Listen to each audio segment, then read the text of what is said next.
let's start with Hex. All right. Okay. So let's talk about this whole idea, where there's some people have, like what Charlie Lee said. So normally, if something's at least legit, it has what I call a natural rhythm to it, right? That means when it goes up in 5 waves. Okay. This comes from a mysterious guy called Elliott Wave. And it's nice because it indicates that, it's being traded by human beings, not robots. Or it's not all the way up, all the way down, or pump and dump. So in 10 words or less, Hex has got a natural rhythm to it on a 1-hour chart off Uniswap, right? You can see over here, some big player came in. There was a lot of volume before the show. All right. But when Hex trends, it trends naturally, right? And this is a 4-hour chart of Hex. And, this is at like a 12 period moving average. All right. And it's following a moving average. So whatever this is, it's going up in an orderly fashion with a natural rhythm. So if you didn't know anything about it, that's the chart view, right? So for everyone who says, okay, this is not legit, I've seen stuff that's not legit, it doesn't act like this. So, all right, now the market. Let's talk about this. Total crypto market cap, right? This is something we're all interested in, from Bitcoin to Hex, right? And one thing I noticed is that they just don't want to go near this May 2018 point. They're scared. They don't want to go near it. Total crypto market cap, this includes Bitcoin, right? Now, what I've seen in the past is when something goes to a resistance point, but it won't hit it, it pulls up short. What that means to me is when it finally goes, when people stop finally being afraid, like our guest was talking about people piling in at the last minute, when fear disappears, okay, the ensuing move is big. Let's go to alts. Okay, this is total 2 on TradingView. This is altcoins, right? So over here, you're going to see, I don't know, alts going up and down a lot. Okay, it's a weekly chart. But what's been happening is we're winding up the spring in a confined space. That's what this volume histogram means. So we can sit here and wind up the spring, but eventually it's going to go. And this whole idea of DeFi being dead, I disagree. Okay, we're just going to find who in DeFi or who in alts is or is not a legit long-term player. Okay, Bitcoin. I talked about this thing going parabolic, right? PayPal comes in and it's a movement. The Bitcoin maximalist guys, get rid of the shorts and the flip-flops, boys. You're going to corporate Christmas parties now. You are. I saw a tweet that says it may be cheaper one day to buy a corporation that holds Bitcoin than to try and buy Bitcoin itself. And I was talking to people about this going like to 20,000 in like a 3-day period, because that's how every other alt, by the way, including something like Hex, right? This is huge lurch higher sort of, when the trend gets mature. Why can't Bitcoin do that? All right, well, it hasn't done it yet, but the fact I got laughed at when I brought it up leads me to believe it's possible, right? Because I don't think anyone thinks that A, crypto can move before the election. That's before. And B, that whoever wins the election doesn't matter for crypto, that it's going to moon anyway. Now, I know that makes me sound like a crypto moon boy, but, like look at Ether, right? Ether's in this giant box, right, on a 4-hour chart, and every time it dips down to 400, someone's there. Why? Well, here's a laughable thing. Because they want to get ready for the next alt season, which is going to kick off as soon as BTC, does a 25% in one day. So you're like, wait, hold on, slow down. What? Like, right. I think Bitcoin could do 25% in one day, and then alts just start following right after that. It's that simple. Okay. It's sort of the calamity of the moment, the oh my God of the moment Filecoin. Okay. So Filecoin has come back to like 35, which is a key point. So if this is a gauge, probably this and Hex up, Filecoin down. Watching these two could be good indicators as to how much speculative juice is in the market still. So that's the market update. All right. Thank you, Bill. I can say about a million things. Go ahead, Richard. You have the floor. Well, Hex has been decorrelated from every other crypto forever. So when Ethereum and Bitcoin both nuked 65 and 75% during COVID a few months ago, Hex went up. When Ethereum and Bitcoin went up, Hex went up more. So right now the charts are being kind of supercharged by this $1 billion payout in 25 days. The final third of the cryptocurrency's launch, the final 30% of the total supply, is being given away to the people that staked in 25 days. And it's worth about $1.5 billion right now. Now here's the magic. Traders come along and they go, oh my God, it's going to dump. It's going to dump right after that because look at all that supply. But here's the magic. Those coins are being given to the people that believe in the project the most and prove that they believe the most by locking their coins the longest. We have guys that come in, the average length that they lock up is 4.3 years. You know how you have to get an average of 4.3? You got to have a lot of 10-year stakes. There's never been a cryptocurrency in history where people have locked up their coins for 10 years and they cannot get out. You're stuck. Now, if you get a shorter stake that's not 10 years long, you can kind of pay a big penalty and get out if you need to.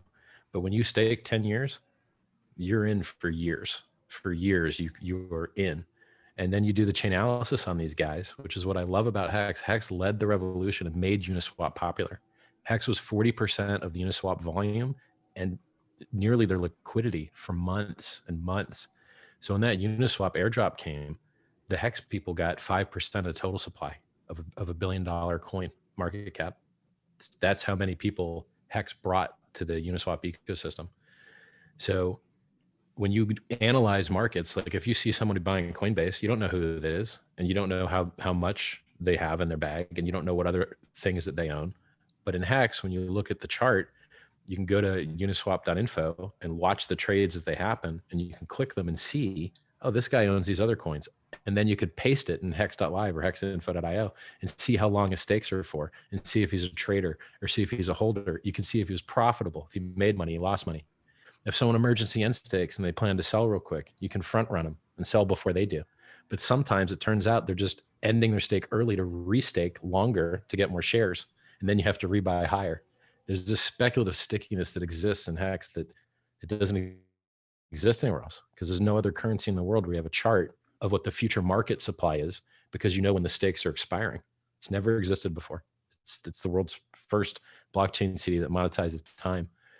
It's hilarious because other cryptocurrencies, they start to care about what Hex cares about. So you hear about Ethereum. Oh, Ethereum is going to start doing staking. Okay, Hex has staking. Hex is staking for inflation and proof of work for transactions. Why do they want staking? Well, one, reduces pollution. Two, drives the price up because it locks the coins up, reduces the velocity, increases the value. What else do they want to do in Ethereum? They want to do coin burning with EIP 1559. Why do they want to burn coins? To make the price go up. Oh, Hex already has coin burning. When you lock your coins, they're burnt. So Ethereum is trying to catch up with the game theory that Hex has already had for a year. Which is hilarious. Because now, Richard, though, I mean, I'm not gonna debate per se if Ethereum's better than Hex from an investment perspective, because I'm super bullish on Ethereum. However, sure, I do think Hex has been a great hedge for altcoins, right? Because to be fair, even our price prediction index that was AI powered, I think back in July, when it had its best month, it was holding Hex, right? And that was just based purely on just the quant trading, right? Because Hex was a good way to really just make money. Sure. With that being said, here, let me just bring this up here on my screen. I would like to share something I found very, very interesting. So to all our customers, if you haven't yet already, be sure to go to tokenmetrics.com and check out the most recent ratings. So if we go to Token Metrics and switch to Trader, look at the score for Bitcoin. I don't think we've seen a score for Bitcoin at 100% ever. And the last time our system had Bitcoin this high, I think was around 99%, was when Bitcoin dropped below 4K during the Black Thursday. And for anybody who was able to basically trade Bitcoin and buy Bitcoin below 4K and ride it all the way to 13K, that was a heck of a trade. And it's very, very interesting that the trader grade has Bitcoin very, very bullish. So I think if we factor in what's been happening recently, and then also the news with PayPal, I mean, for anybody out there who's trying to trade Bitcoin, we think now is really a good time. Now, to be fair though, on the other side, our price prediction models are showing Bitcoin. So we actually have Bitcoin going all the way to about 12,700. So Bitcoin is actually already doing better than expected. But I mean, we're definitely very, very bullish short-term on Bitcoin entering November. But I think as we approach the election, there'll be lots of uncertainty during that time. So for anybody out there who's trading, if you're up in profit, basically take some profits. Bill, so what do you have to say for people who are trading Bitcoin short-term between now and the election and then post-election? Okay, well, fortune favors the brave, folks. I think in Bitcoin and all of crypto in general, there seems to be this, I don't know, this like, oh, I missed it. Like DeFi went up, DeFi went down, I missed it. Bitcoin went up, I missed it. There seems to be this like resignation that everybody's missed it. I think it's just getting started. Somebody was talking about first inning. I'm talking about more like national anthem, right? So I think anybody who's trading Bitcoin short term, they're looking at it. They might be afraid to buy, but don't be afraid to buy, right? I think our guest is trying to tell you the same thing about his coin, right? Like everyone's afraid. Everyone says all this negative stuff. I mean, I went to his website and I read the first high interest blockchain certificate of deposit. And I go, wow, I haven't heard anybody give me a tag elevator pitch like that. That sounds really interesting, right? So if you're trading short term, don't be narrow-minded. Don't be afraid. I think everything's going to go up. The macro situation is the exact same that it was when Bitcoin launched in 2009. Nobody wants to have a recession. Nobody wants to have a depression. And what is the only thing they can do? Print. And so what are they doing? Printing. Apparently 20% of all the cash that exists in the economy now was printed this year. That's how much they're printing. So you've got businesses closing down, tons of people out of work, but all-time highs in NASDAQ, all-time highs in stock. And from the bottom, Ethereum went from $87 to $480. Bitcoin went from 3,600 up to 13.3, 13.2. I mean, we'll call it 13. If you look at the difference between the recovery from the COVID drop, Ethereum is up 2.5x over Bitcoin. If you think about fundamentals, Ethereum is faster, more secure, has anonymity built into it if you want to use Tornado.cash, has 2000 TPS through ZK rollups like zksync.io or Optimism Labs or they've got a ton of different solutions that do throughput now, not like dreaming about it. It works now. Hex did 250,000 sends through ZK Sync, cost 10 to 100x less money because it's layer 2. What else does Ethereum have? Let's say that you don't believe in the fundamentals. You don't care about the speed. You don't care about the security, the audits, the bug bounty program. You don't care about any of that stuff. Bitcoin's had 2 inflation bugs, which means you could mint as many free coins as you want. Ethereum's had 0. Let's say you're worried that Ethereum's still centralized. It's not. There's a $150 million bounty for Gavin Wood's project, Polkadot, that is trapped because of a bad multi-sig that his guys wrote. If anyone in the world would get bailed out, he would get bailed out because you can't possibly get more inside than he is. And he didn't get bailed out. And he asked. So it means it's truly a decentralized network now. Well, let's say you don't believe in the fundamentals. You just believe in the Ponzi-nomics. Well, where are all the shit coins launching? Ethereum. Where are all the stable coins in volume? Ethereum. Where are all the new things that will take away the volume from all the centralized exchanges? Decentralized finance? Oh, it's all Ethereum. Okay, well, where are all the researchers? Ethereum. Where are the developers? Ethereum. How's the price chart? 2.5x Bitcoin. Well, damn, it looks like Bitcoin's getting its ass kicked. Yep, sure is. It's getting demolished.